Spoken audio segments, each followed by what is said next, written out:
اشرف غني وایي نظام یوازې د خلکو د ارادې په اساس تلپاتې کیدی شي. دا چې څنګه ولې ملګرو که تاسې هم غواړئ چې پوه شئ د ویډیو تر پایه راسره پاتې شئ او د تازه او مهم خبرو لپاره درسره پښتو وایس نیوز چینل سبسکرایب کړئ. د افغانستان پخوانی ولسمشر محمد اشرف غني وایي تاوتریخوالی او د عمل سختوالی په افغانستان کې ثبات نشي راوستلی او یوازې هغه نظام چې د خلکو د ارادې په اساس منځته راغلی وي تلپاتې کیدی شي.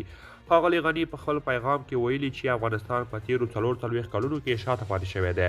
د هغه په خبره د ژوند، دین، مال، ټولنې منطق او دلیل څخه ساتنه د اسلام له نظره د امنیت 5 اصول دي.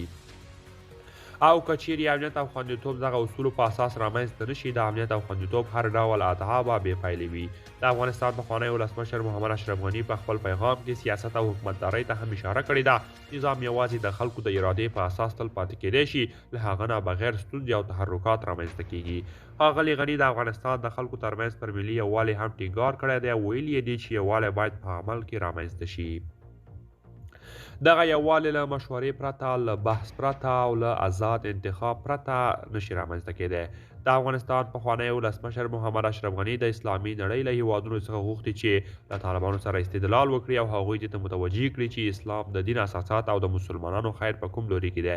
دا په داسې حال کې ده چې طالبانو تر دې مخکې ویلي چې په ټول هیواد کې امنیت ټینګ کړی او د قدرت جزیرې یې له منځه وړي دي. قدرمنو دوستان، دا و زموږ د نن ورځې چمتو کلی خبر. تر بیا ښه وخت.